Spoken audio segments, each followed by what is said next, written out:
প্রিয় শিক্ষার্থীরা, সবাই কেমন আছো? আমরা আবারও অ্যাকাউন্টিং এর পক্ষ থেকে সবাইকে স্বাগতম। আমরা বলছিলাম পরিসংখ্যানে সবকিছু আলোচনা করব। পরিসংখ্যানে আজকে আমাদের আলোচনার বিষয় প্রচুরক নির্ণয় কিভাবে অতি সহজে করা যায় এবং প্রচুরক নির্ণয় কিভাবে করলে 4/4 পাওয়া যায়। 4/4 পাওয়া যায় মানে প্রচুরক কিভাবে করলে 4/4 পাওয়া যায়। আমার বোঝার সুবিধার্থে আমি একটা গণসংখ্যা সারণী এখানে রাখছি। এখন দেখো, এরকম একটা গণসংখ্যা সারণী দেওয়া থাকবে তোমাদের পরীক্ষায়।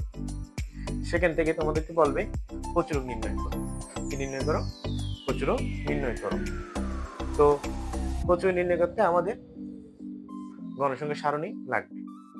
তাহলে এগুলো হচ্ছে সারিবদ্ধভাবে আমরা এগুলো একটু সুন্দর করে করবো। গণসংখ্যা সারণী দিয়ে এদিকে লিখবো। আমরা লিখবো সমাধান। কি দান? সমাধান। প্রথমে লিখবো গণসংখ্যা সারণী। গণসংখ্যা সারণী এটাকে আমরা সারিবদ্ধ করব। কলাম 1 2 3 4 5 6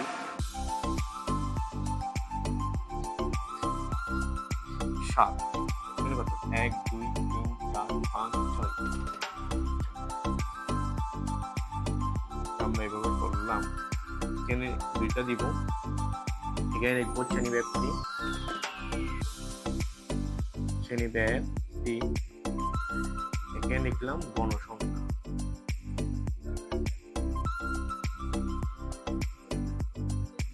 এখানে 40 থেকে 44,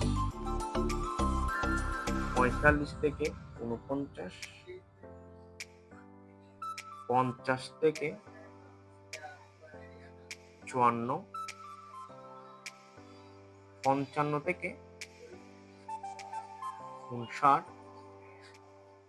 এবং 60 থেকে 64, 65 থেকে 69। গণসংখ্যাগুলো লিখব 6, 10, 12, 20, 8, 4। এখানে একটা টান দিই, মোটের একটা ঘর হয়। মোট সমান এগুলো যোগ করলে 60 আসবে। কত আসবে? এগুলো যোগ করলে 60 আসবে। এখন প্রচুরক নির্ণয় করে আমাদের একটা ফর্মুলা আছে, একটা সূত্র আছে। ওই সূত্রের মাধ্যমে আমাদেরকে প্রচুরক নির্ণয়টা করতে হবে। তো আমরা সূত্রটা লিখি আগে। আমরা জানি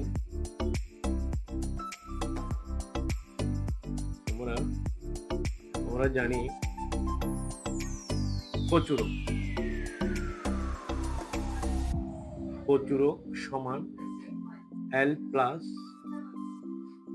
F1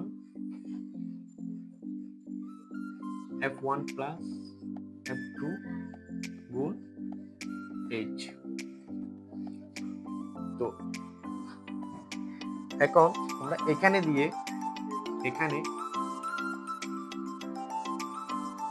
আমরা লিখবো যে এখানে স্যার আমরা লিখবো কি, দেখো L, আমরা L লিখবো।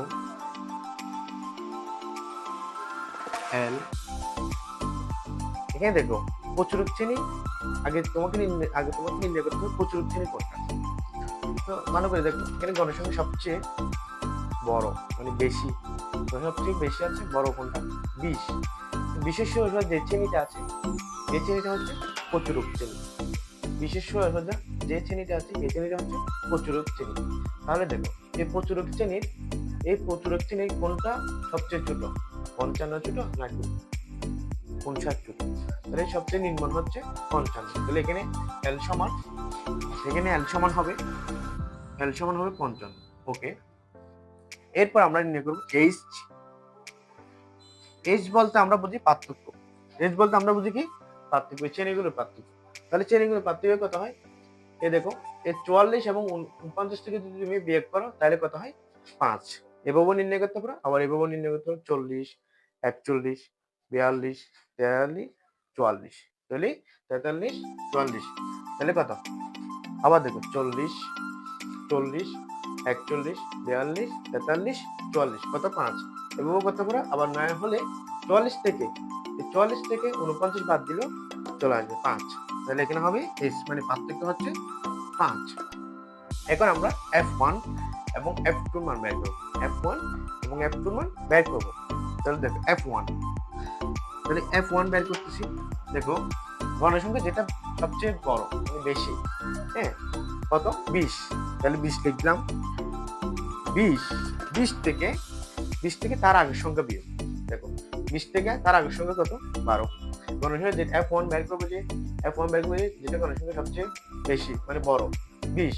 এই 20 থেকে তার আগের সংখ্যা বিয়োগ, আগের গণসংখ্যা বিয়োগ, 20 থেকে আগের গণসংখ্যা কত? 12। তাহলে 20 থেকে 12 গেলে কত হয়? 8। এবং F2, আবার দেখো গণসংখ্যা সবচেয়ে বড় কোনটা? 20। আবার 20 লিখলাম আমি। দেখো F2 কিভাবে বের করছি ভালো করে। গণসংখ্যা যেটা সবচেয়ে বড় 20 থেকে তার নিচের গণসংখ্যা বিয়োগ, 20 থেকে তার নিচের গণসংখ্যা বিয়োগ। তার নিচের গণসংখ্যা কত? 8। তাহলে এখানে হবে 8। 8 বিয়োগ করলে কত হয়? 12। 8 বিয়োগ করলে কত হয়? 12। তাহলে স্যার আমরা এখানে আমাদের এই ফর্মুলার মানে সূত্রের যে মানগুলো প্রয়োজন সেই মানগুলো আমরা এখানে বের করলাম। সেই মানগুলো আমরা এখানে কি করলাম? বের করলাম। যে মানগুলো প্রয়োজন আমরা সেই মানগুলো এখানে বের করলাম। এখন ওই মানগুলো এই সূত্রে বসাই দিব। তাহলে সূত্রে বসাই। তাহলে দেখো L সমান কত? L সমান 55। F1 এর মান আমরা পেয়েছি 8। F1 মান 8, F2 মান 12, এর সমান কত? 5। এর সমান কত? 5। তাহলে এখানে দেখো 55 প্লাস, দেখো এই বাম পাশের সঙ্গে তাদের কথা বলতে সবসময় উপরে, উপরে গুণলে 8 এর 5 গুণ করলে কত হয়? 5 দ্বারা 40। 8 এর 12 যোগ করলে কত হয়? 20। এখন 40 কে 20 দিয়ে ভাগ করলে হয় 2। 55 এর সাথে 2 যোগ করলে কত হয়? 57। এটা হচ্ছে আনসার। এটা হচ্ছে প্রচুরক। তাহলে প্রিয় শিক্ষার্থীরা, আমরা আজকে প্রচুরক নির্ণয় কিভাবে করতে হয় খুব অতি সহজে করলাম।